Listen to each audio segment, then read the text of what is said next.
ইন্নামাল মুমিনুনা আল্লাযীনা ইযা যুকিরাল্লাহ ওয়াজিলাত কুলুবুহুম ওয়া ইযা তুলিয়াত আলাইহিম আয়াতুহু যাদাতুহুম ঈমানা।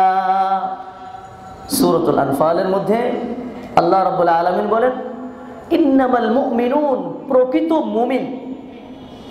প্রকৃত, কারণ মুমিনের কিছু স্তর আছে না, কিছু হলো মধুর মধ্যে স্তর আছে। মধু, আপনার খাঁটি মধু, আরটা হলো কি ভেজাল মধু।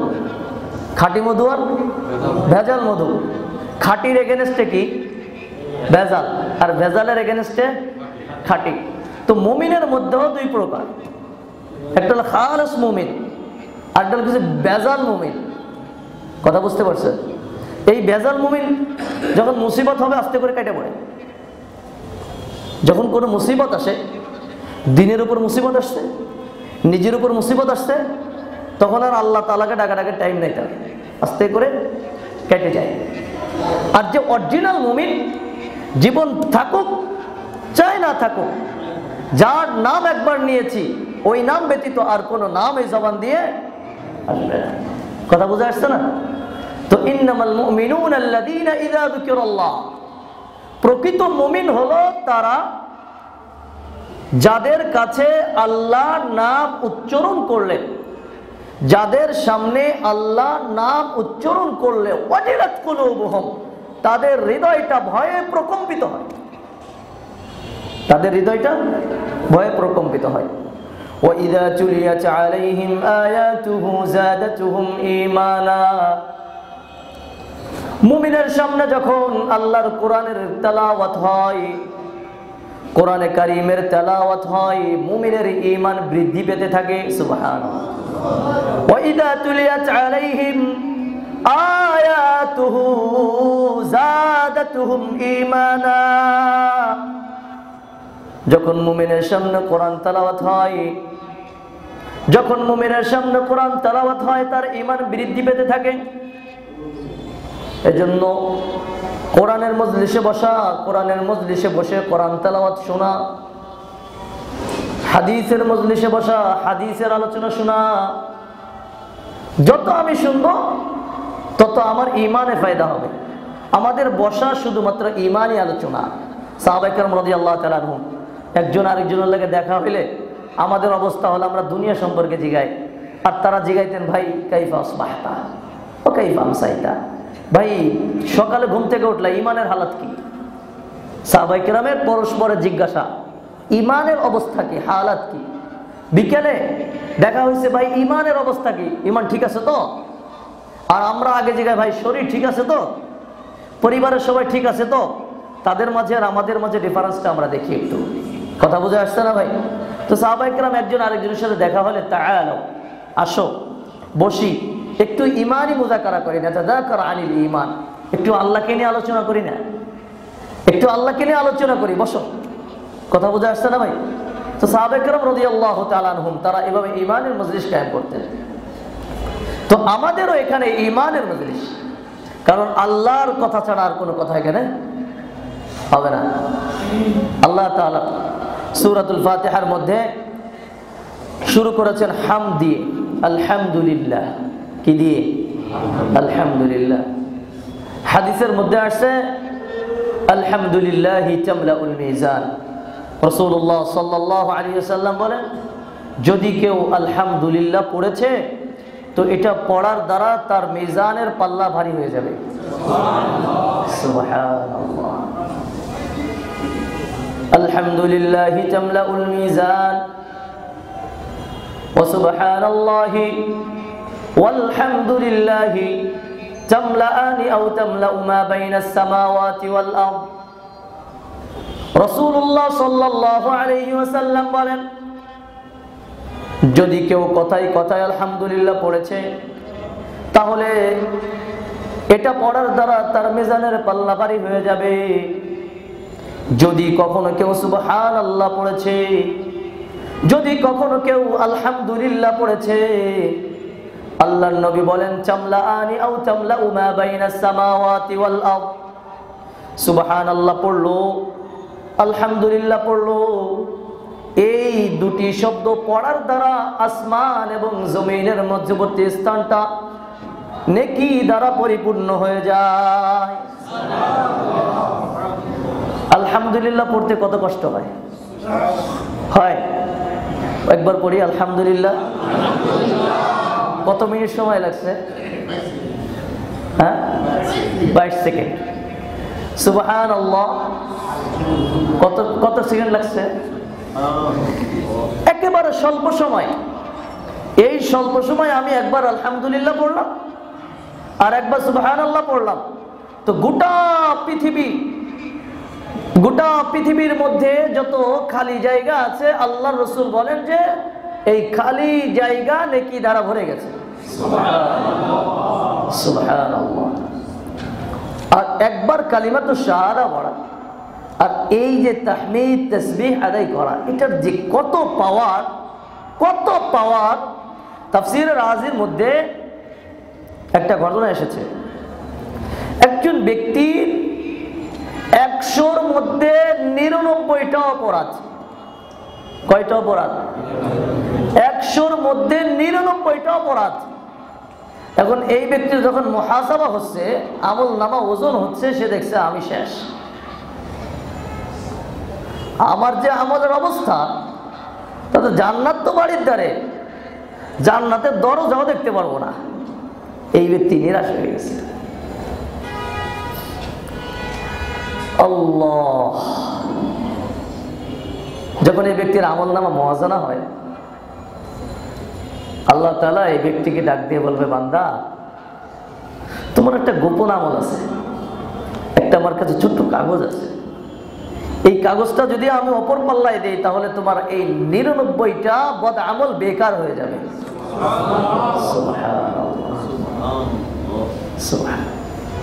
এটাই বুঝবেন যে আল্লাহ তাআলা বান্দার প্রতি জুলুম করবেন না। কি করবেন না? জুলুম করবেন না। এক পাশে বান্দার 99টি বদ আমল, আরেক পাশে একটা কাগজের মধ্যে লেখা আশহাদু আল্লা ইলাহা ইল্লাল্লাহ ওয়া আশহাদু আন্না মুহাম্মাদান আবদুহু ওয়া রাসূলুহু। যখনই এই কালিমায়ে শাহাদাত লেখা কাগজটি অপর পাশে দেওয়া হলো, সাথে সাথে এই পাল্লাটা ওজন ভারী হয়ে গেল, 99টা বদ আমলের পাল্লা হালকা হয়ে গেল। বান্দা যখন নাকি ঘুমের মধ্যে কখনো ভুল করে বলেছে আল্লাহ, ঘুমের মধ্যে ভুল করে বলেছে আলহামদুলিল্লাহ, বান্দা জানে না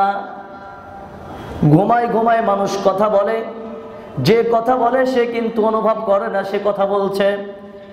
অনেক হাফেজে কোরআন আছে, ঘুমের মধ্যে কোরআন তেলাওয়াত করে, সে বুঝে না সে কোরআন তেলাওয়াত করছে। অনেক জাকের জিকিরকারী আছে, ঘুমের মধ্যে জিকির করে, অনুভব করে না সে জিকির করে। দিনভর যেটা জবানে আওড়ায়, দিলের মধ্যে যে জিনিসটুকু আওড়াইতে থাকে, ঘোরাইতে থাকে, ঘুমের মাঝে ওই কথাটাই তার জবান দিয়ে বের হয়।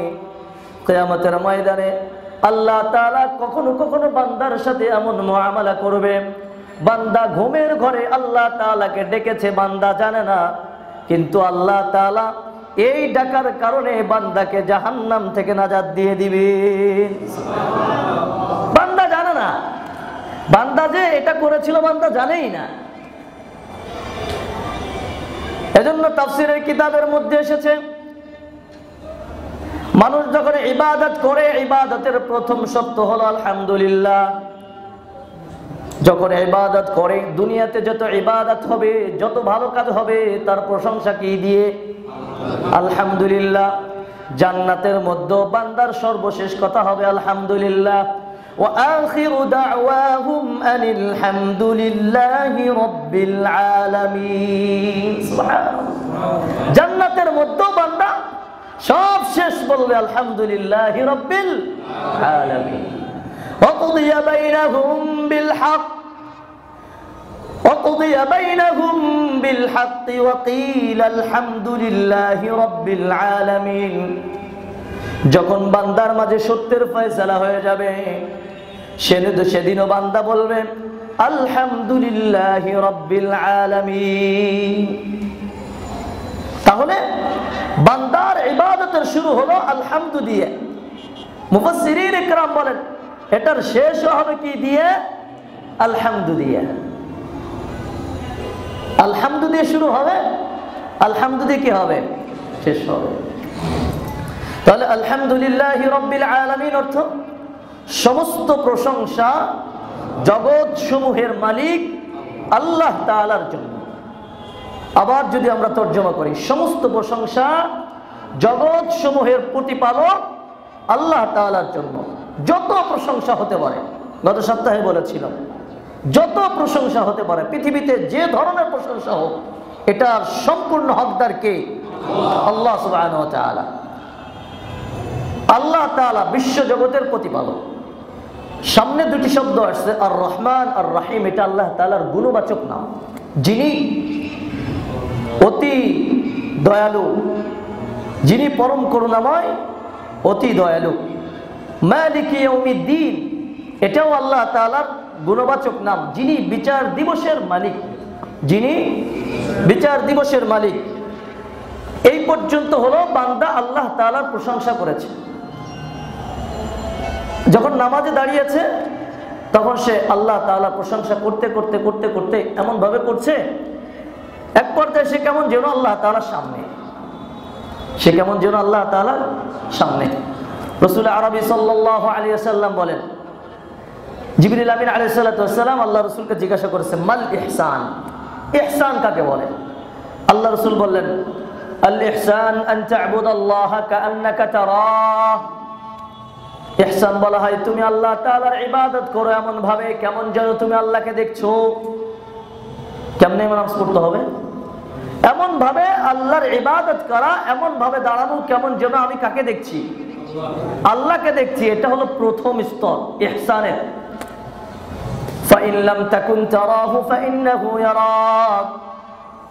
আল্লাহ রাসূল বলেন যদি তোমার মধ্যে এই অবস্থার তৈরি না হয়, তবে কমসে কম এই অবস্থার তৈরি হতে হবে যে তুমি আল্লাহকে না দেখলেও আল্লাহ তোমাকে দেখছে, এই ধারণা তোমার মধ্যে থাকতে হবে।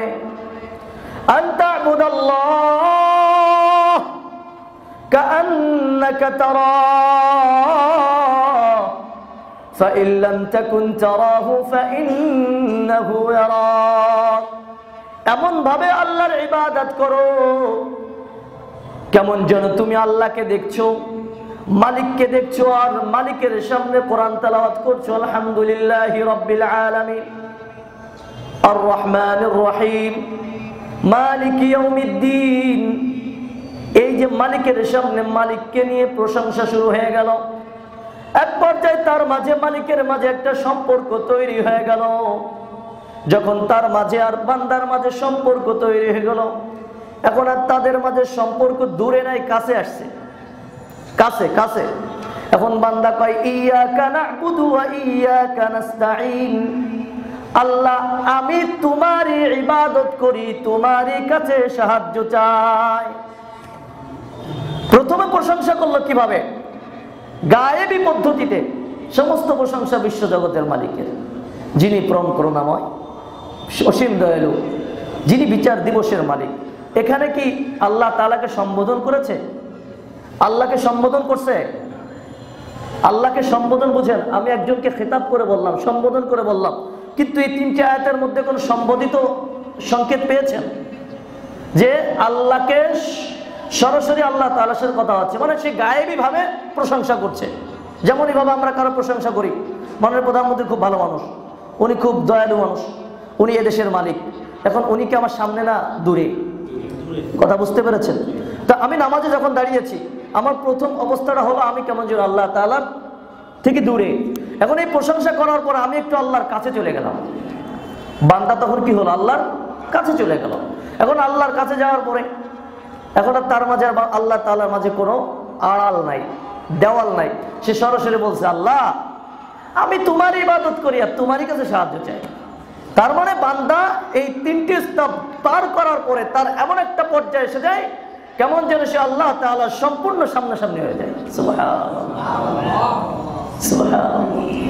তখন বান্দা কি বলে, ইয়্যাকা না'বুদু ওয়া ইয়্যাকা নাস্তাঈন, ইয়্যাকা না'বুদু তোমারই ইবাদত করি, ওয়া ইয়্যাকা নাস্তাঈন তোমারই কাছে সাহায্য চাই, তোমারই কাছে সাহায্য চাই। এখন সাহায্য চাবে কোন দিক দিয়ে?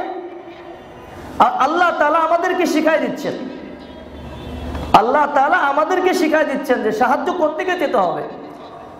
দুনিয়ার দিকে চাইলে চাইতে পারতাম, এখন আমরা তো স্বল্প জ্ঞানের, আমরা তো বুঝি না যে আমাদের কোনটা উপকার বেশি হবে, কোন জিনিসটা আমাদের উপকার বেশি চাইতে হবে, কোন জিনিসটা, এটা তো আমরা জানি না। আল্লাহ তাআলা আমাদেরকে শিখাই দিচ্ছেন যে বান্দা যখন তুমি সাহায্য চাইবে তো তুমি এইভাবে সাহায্য চাও। সেটা কি? ইহদিনাস সিরাতাল মুস্তাকিম, আল্লাহ আপনি আমাদেরকে সঠিক পথের দিশা দেন, সরল সঠিক পথ প্রদর্শন করেন আমাদেরকে।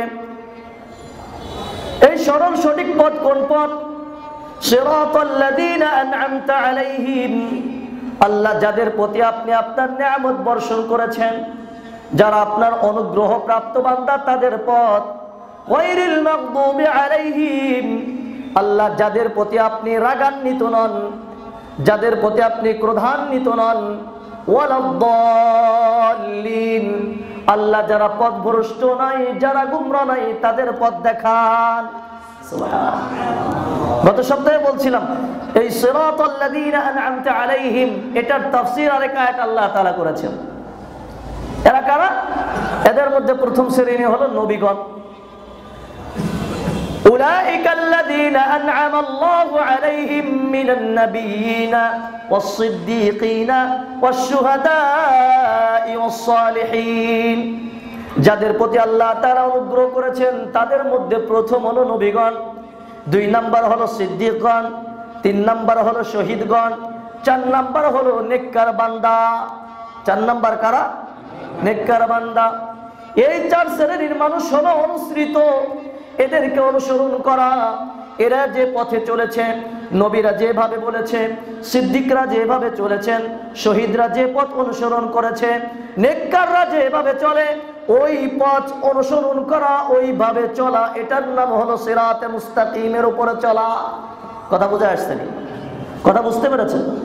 রাসূলুল্লাহ কিভাবে চলেছেন, সিদ্দিকরা কিভাবে চলেছেন, শহীদগণ কিভাবে চলেছে, নেককার কিভাবে চলেছে, এটা হলো আমাদের জীবনের অনুসৃত পথ এবং পদ্ধতি। কথা বোঝা আসছে নাকি? আমরা চলবো ওনারা কিভাবে চলেছেন, আমরা চলবো ওনারা কিভাবে চলেছেন। এখানে নবী কি বলেছেন, নবী এই জায়গায় কি কাজ করেছিলেন, এখানে তার মতামত কি ছিল, উনি কি পদ্ধতি অনুসরণ করেছিলেন। আচ্ছা, এখানে কোনো সৎ ব্যক্তির ভালো কোনো পরামর্শ আছে কিনা, এইভাবে করার জন্য কোনো সৎ নেককার ব্যক্তির কথা আছে কিনা, সব কিছু জীবনের প্রত্যেকটা অঙ্গনে আমরা এই 4 শ্রেণীর মানুষকে কি করব? অনুসরণ করব। কথা বোঝা আসছে? এই হলো মূলত সূরাতুল ফাতিহার আপনার তর্জমা। সূরাতুল ফাতিহাকে সূরাতুশ শিফা বলা হয়। শিফা কেন বলা হয়? সাইয়্যিদুনা আবু সাঈদ খুদরি রাদিয়াল্লাহু তাআলা আনহু, ওনাকে রাসূল আরবি সাল্লাল্লাহু আলাইহি ওয়াসাল্লাম একটা জায়গায় একটা দলের দলনেতা বানিয়ে পাঠিয়েছিলেন। যাযাবর গোষ্ঠীর পাশ দিয়ে যাচ্ছিলেন মরুভূমির মধ্যে, যাযাবর যারা আছে, যাযাবরদের পাশ দিয়ে যাচ্ছিলেন। যাওয়ার পরে ওই মরুভূমিতে অতিক্রম করার মুহূর্তে তাদের খাবার ফুরিয়ে যায়। যখন খাবার ফুরিয়ে গিয়েছে তো আবু সাঈদ খুদরি রাদিয়াল্লাহু তাআলা আনহু ওই যাযাবর সম্প্রদায়ের কাছে বললেন যে আমাদের খাবার নাই, আমাদের একটু খাবারের ব্যবস্থা করে দেন। এরা খাবার দিতে অস্বীকার করছে, খাবার দিতে অস্বীকার করছে। করার পরে ওনারা চলে গেছে সামনে। ঘটনাক্রমে এই যাযাবর গোষ্ঠীর এক সর্দারকে সাপে কাটছে। সাপে কাটার পরে এখন তাদের লোকজন আর ঘরে নাই, যারা এগুলো দেখে তদবির করে কেউ নাই। এখন তাদের মধ্যে একজন বলছে, যারা আমাদের কাছে খাবার চেয়েছিল তারা যদি কোনো কিছু করতে পারে তাদেরকে ডাকেন, তাদেরকে দেখে তো ভালো মানুষ মনে হয়। তো ডাকছে। ডাকার পরে আবু সাঈদ খুদরি রাদিয়াল্লাহু তাআলা আনহু বলে, কয় কাজ করে দেব, কাজ করে দেব, শর্ত হলো আমাদেরকে এটার বিনিময় দিতে হবে। কি দিতে হবে? বিনিময়। কারণ খাবার চাইছিলাম, দেন নেই। যেহেতু সোজা আঙ্গুলে ঘি ওঠে না, এখন আঙ্গুল কি করতে হবে? বাঁকা করতে হবে। এখন ঠিক আছে, কি দিবে? যদি উনি সুস্থ হয়, আপনি ট্রিটমেন্ট করেন, আপনাকে 1 পাল বকরি দেব, আবার বকরির দুধ দেব। ওই সময় যা ছিল তাই। আবু সাইদ খুদরি রাদিয়াল্লাহু তাআলা উনি ঝাড়ফুঁক শুরু করছেন। একবার সূরা ফাতিহা পড়ে ফুঁক দেয়, একবার সূরা ফাতিহা পড়ে ফুঁক দেয়, এইভাবে 7 বার করেছেন। কয়বার? 7 বার করার পরে কিতাবের মধ্যে এসেছে ওই ব্যক্তি ঝাড়া দিয়ে উঠছে, ওই ব্যক্তি ঝাড়া দিয়ে উঠছে। এখন সাহাবা একরাম তো অবাক হয়ে গেছে, কিরে ঘটনা কি? তো হাদিয়া দিছে, হাদিয়া পেশ করার পরে দুধ দিছে। এখন অন্যরা বলতেছে না, অত অন্য আয়াতে আসছে সাইয়েদনা আবু সাইদ খুদরি রাদিয়াল্লাহু তাআলা নিজেই বলেছেন যে না, যেহেতু একটা মাসআলা আসছে, আগে আল্লাহ রাসূল থেকে এর সমাধান নেওয়া দরকার। আল্লাহ রাসূল কি বলেন? আল্লাহ রাসূলের কাছে গেছে, যাওয়ার পর আল্লাহ রাসূলকে বলছে, আল্লাহ রাসূল বলতেছে, আচ্ছা তোমাকে কে বললো যে এই সূরা পড়লে পরে আরোগ্য লাভ করা যায়? আবু সাইদ খুদরি রাদিয়াল্লাহু তাআলা জিজ্ঞাসা করেছেন আল্লাহ রাসূল, তোমাকে কে বললো? আবু সাইদ খুদরি রাদিয়াল্লাহু তাআলা বলে, আমার দিল থেকে সাড়া দিছে, আমার দিলের মধ্যে এই কথাটা সাড়া দিছে যে আমি সূরা ফাতিহা পড়লে উনি সুস্থ হয়ে যাবে, আর আমি এটা পড়ে ফুঁক দিছি তো আল্লাহ তাআলা সুস্থ করে দিছে। আল্লাহ রাসূল বললেন যে হ্যাঁ, সূরাতুল হামদ শিফাউম মিন কুল্লি সাম। আল্লাহ রাসূল বলেন প্রত্যেকটা বিষক্রিয়া রোগীর জন্য সূরা ফাতিহা শিফা। সুবহানাল্লাহ। তখন আল্লাহ রাসূল বললেন যে এই যে হাদিয়া পাইছো তোমরাও নাও, আমাকে একটু অংশগ্রহণ করিও। সুবহানাল্লাহ। কথা বুঝে আসছে ভাই? এজন্য যখন কোনো সমস্যা হবে, পেটে ব্যথা হচ্ছে, আপনি দিলকে আল্লাহ তাআলার দিকে রুজু করে সূরা ফাতিহা পড়বেন, একবার সূরা ফাতিহা পড়বেন, দম করবেন, 2 বার দম করবেন, 3 বার পড়বেন, দম করবেন, এভাবে 7 বার দম করে খাবেন, ইনশাআল্লাহ ইনশাআল্লাহ সুম্মা ইনশাআল্লাহ আপনার পেট ব্যথা কি হয়ে যাবে? ঠিক হয়ে যাবে। যে কোনো কাজের জন্য, যে কোনো কাজের জন্য আপনি করবেন। গত সপ্তাহে বলেছিলাম ইমাম সাহেবের কাছে আসা লাগবে না, ইমাম সাহেবের কাছে আসা লাগবে না, এসে আমাদেরকে ঝাড়ফুঁক করাবেন, টাকাও দিবেন, দরকার নেই। কারণ ইসলাম সন্ন্যাসীর ধর্ম না, ইসলাম সন্ন্যাসীর ধর্ম না। যে ধর্মগুরুরা যেটা বলবে এটাই, ধর্মগুরুরা যেটা বলেছে এটাই, ওনাদের কাছেই সব সমাধান না। কোরআন সর্বজনীন, সবার জন্য আল্লাহ তাআলা কোরআনকে নাজিল করেছেন। কোরআনকে আল্লাহ তাআলা সবার জন্য নাজিল করেছেন। যে কোরআনকে আল্লাহর উপর অগাধ বিশ্বাস রেখে কোরআন তেলাওয়াত করবে এবং এটা অনুযায়ী সে রুকিয়া ঝাড়ফুঁক করবে, তো আল্লাহ তাআলা সুস্থতা দান করবে। এটার সবচেয়ে বড় প্রমাণ কি জানেন? বর্তমান বিশ্বের যারা ইউটিউব দেখেন, কুর্দিস্তানের শেখ মালা আলী কুর্দিস্তানি, যাদের মোবাইল ব্যবহার করার অভ্যাস আছে এই নামটা মনে রেখে যাবেন, ইউটিউবে সার্চ দিবেন মালা আলী কুর্দিস্তানি, একজন আলেম, একজন হাফেজ, বুজুর্গ ব্যক্তি। এই বান্দা প্যারালাইসিসের লোকে বলেন, বোবা, কথা বলতে পারে না, অন্ধ, চোখে দেখে না, কানে শোনে না, কোরআন তেলাওয়াত করছে, বিভিন্ন জায়গায় মেসেজ করছে, সে বিভিন্ন পয়েন্টের উপরে মুখের ভিতরে বিভিন্ন জায়গায় হাত দিচ্ছে। তো তার এই ট্রিটমেন্টের দ্বারা সাথে সাথে বাক প্রতিবন্ধী ব্যক্তি কথা বলা শুরু করে দিচ্ছে।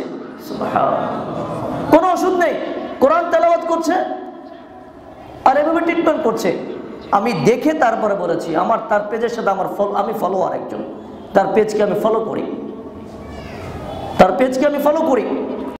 এখন আছেন কিনা জানি না, পাকিস্তানে ট্রিটমেন্ট করছেন, প্যারালাইসিসের রোগী, যে 4 হাত পায়ে আমুর হাঁটে, উঠতে পারে না। আল্লাহর বান্দার কাছে আসছে, আল্লাহর বান্দা কোরআন তেলাওয়াত করছে, আয়াত শিফা পড়ছে, ওনার হাতে মেসেজ করছে, হাঁটা শুরু করে দিচ্ছে। কোরআনের মুআজিজা এখনো পর্যন্ত আছে, কিয়ামত পর্যন্ত মুআজিজা থাকবে, ঠিক কিনা? কিয়ামত পর্যন্ত থাকবে। কিন্তু ওই অগাধ বিশ্বাস, মালিকের প্রতি ওই ইয়াকিন আমাদেরকে রাখতে হবে, ঠিক আছে না? 2 নম্বর, আল্লাহ তাআলার প্রতি সদা ভরসা রাখা। আর হলো যে কোনো কাজ করার জন্য আমি একজনের দ্বারা কাজ করাবো, তার সাথে আমার একটা রিলেশন, যোগাযোগ ভালো থাকার দরকার আছে না? গুনাহমুক্ত থাকা চাই। আমি গুনাহমুক্ত থাকবো, আপনি অগাধ আল্লাহর উপর ভালোবাসা রেখে এটাই করবেন, ইনশাআল্লাহ হবে। আমি নিজে বুঝার দিই, আমি নিজেরও এটার অভিজ্ঞ আমার অভিজ্ঞতা হাসিল হয়েছে ব্যাপারে, এজন্য বলছি। তো কি বলছিলাম, ইসলাম কিসের ধর্ম নাই, সন্ন্যাসীর ধর্ম না যে হুজুর কেঁদেই করাতে হবে, এটা জরুরি না। আপনি যদি পারেন আপনি করেন। কথা বোঝা আসছে না? তাহলে সূরাতুল ফাতিহাকে কি বলা হয়? সূরাতুশ শিফা, আরোগ্যময় দানকারী সূরা। 2 নম্বর হলো এই সূরাটার একটা তাৎপর্য হলো আল্লাহ তাআলা এই সূরার কিছু অংশ নিজের জন্য রেখেছেন, কিছু অংশ বান্দাকে দিয়েছেন, আর কিছু অংশ বান্দার মাঝে নিজের মাঝে ভাগাভাগি করে নিয়েছেন। সুবহানাল্লাহ। প্রথম 3টি আয়াত প্রশংসা, এটা আল্লাহ। মাঝখানের একটি আয়াত আল্লাহ বান্দার মাঝে আর নিজের মাঝে কি করেছেন? ভাগাভাগি করে নিয়েছেন। শেষের আয়াতটি আল্লাহ তাআলা বান্দাকে দিয়ে দিয়েছেন। সুবহানাল্লাহ। বান্দা যখন নামাজে দাঁড়ায় আল্লাহ তাআলা বান্দার প্রত্যেকটা কথার উত্তর আল্লাহ তাআলা দেন। হাদিসের মধ্যে এসেছে রাসূল আরবি সাল্লাল্লাহু আলাইহি ওয়াসাল্লাম বলেন, আল্লাহ তাআলা বলেন, কাসামতুস সালাতা বাইনি ওয়া বাইনা আবদি নিসফাইন, আমি নামাজকে অর্থাৎ সূরাতুল ফাতিহাকে আমার মাঝে আমার বান্দার মাঝে আমি ভাগাভাগি করে নিয়েছি। অর্ধেক আমার বান্দার জন্য আর অর্ধেক আমার জন্য। পুরা হয়ে যাবে, সন্তান পাওয়া যাবে না। বাবার দরবারে গিয়ে বললেন, বাবা আমাকে একটা সন্তান দেন। বাবা আমার সন্তান হয় না, আপনার কাছে এসেছি, আমার সন্তানের দরকার।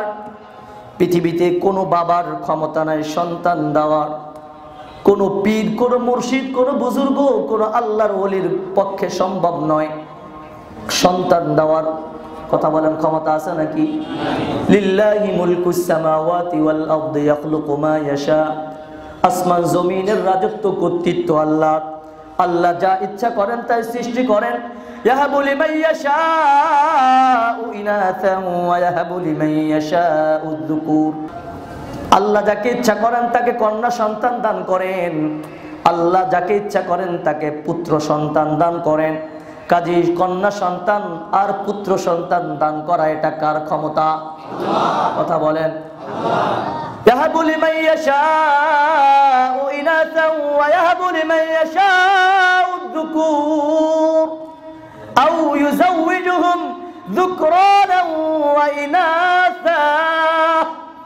আল্লাহ বলেন, কখনো কখনো আল্লাহ তাআলা কোন মায়ের গর্ভে একসাথে হয় কন্যা সন্তান, জোড়া কন্যা সন্তান দান করেন।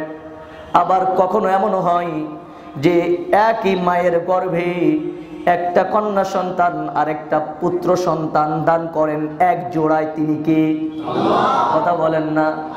এজন্য পৃথিবীর কোনো বাবা, কোনো পীর, কোনো বুজুর্গ, কোনো আল্লাহর ওলির ক্ষমতা নাই নিঃসন্তান ব্যক্তিকে সন্তান দান করবে।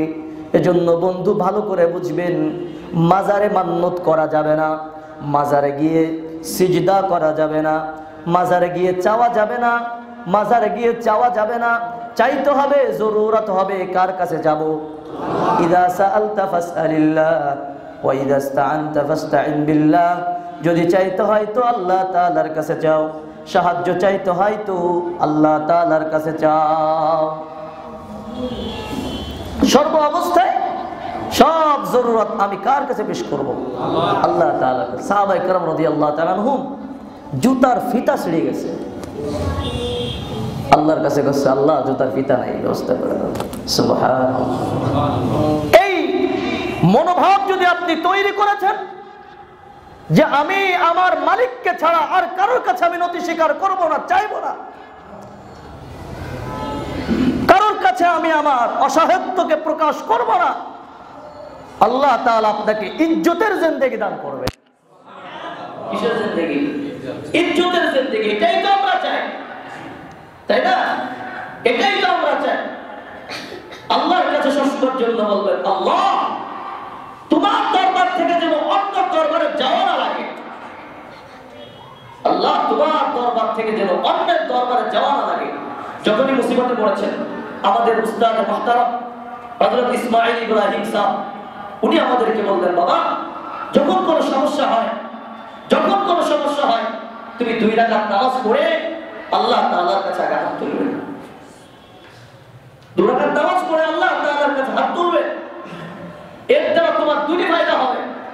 1 নাম্বার ফায়দা হলো জামিয়া মাদ্রাসার ফায়দা হবে, আর তোমার জীবনের একটা পুঁজি হয়ে গেল। যখন তোমার সমস্যা হলো, তো সমস্যার মার্জা, সমস্যার কি বলে গমনস্থল আল্লাহ তাআলাকে তুমি চিনে গেলে। আর আপনি সত্যিকার ভাবে মুসিবতে পড়েছেন, লাগাতার একটু তাহাজ্জুদ গুজারি করেন, লাগাতার একটু কি বলে সালাতুল হাজাত আদায় করেন, দেখবেন আল্লাহ চায় তো অচিরেই এই মুসিবত দূর হয়ে যাবে। করবেন কে? কে করবেন? আল্লাহ। এজন্য অনেকে আংটি হাতে দেয়, কয় এটা হলো ব্যবসায় বরকত দেবে, এটা হলো বিয়ে শাদী হবে, এটা হলো ছেলে মেয়ে হয় না সেটার জন্য, এটা হলো বিবি চলে যেতে যায় এজন্য বিবির আটকে রাখছি। আর মানে এক একটার এক এক মাকসাদ। পাথরের কোনো ক্ষমতা নাই, পাথরের কোনো কি নাই। সাইয়্যিদুনা ইবনে উমর, সাইয়্যিদুনা উমর রাদিয়াল্লাহু তাআলা আনহু উনি হাজার আসওয়াদকে চুম্বন করতেন এবং বলতেন, ইয়া হাজার, ইয়া হাজার, ইন্নী আ'লাম ইন্নাকা হাজার। এই পাথর, আমি জানি তুই পাথর, তুই উপকার করার ক্ষমতা রাখিস না, ক্ষতি করার ক্ষমতা রাখিস না। লাউলা আনতি মা লাউলা আনা মা রাআইতু মুহাম্মদ সাল্লাল্লাহু আলাইহি ওয়াসাল্লাম, যদি আমি মুহাম্মদ সাল্লাল্লাহু আলাইহি সাল্লামকে তোমাকে চুম্বন করতে না দেখতাম তাহলে আমি তোমাকে চুমাতাম না। আমি আল্লাহ রাসূলকে দেখছি বলে আমি তোমাকে চুমা দিয়েছি। হাজারে আসওয়াদ কি ওমর রাদিয়াল্লাহু তাআলা বলেছেন, কথা বুঝতে পেরেছেন? এজন্য ওই আংটি, ওই তাবিজ, কবজ এগুলো না, কথা বুঝতে পেরেছেন? এগুলো করা যাবে না। আল্লাহ ব্যতীত অন্যের কাছে মান্নত করা, মাজারে মান্নত করা, পীর মারা, পীরের কাছে যাওয়া, এগুলো সব শিরক। এগুলো কি শিরক? ইনশাআল্লাহ এই বিষয়ে অন্যদিন আলোচনা করব। তো আমাদের আজকের খোলাসা আলোচনা বুঝে আসছে তো? সূরা ফাতিহার আলোচনা বুঝে আসছে তো? মৌলিক বিষয় এটাই যে আমরা আল্লাহ তাআলার সাথে দৈনন্দিন জীবন অঙ্গীকারবদ্ধ, আল্লাহ আপনার কাছে সাহায্য চাই, আপনার ইবাদত করি, এটার অঙ্গীকারবদ্ধ হয়ে আমি আমার গোটা জিন্দেগি চালাবো যে আল্লাহ আমার যত জরুরত হবে সব আল্লাহ তাআলার কাছে যাবো। ঠিক আছে না ইনশাআল্লাহ? আল্লাহ তাআলা আমাদের তৌফিক দান করুন।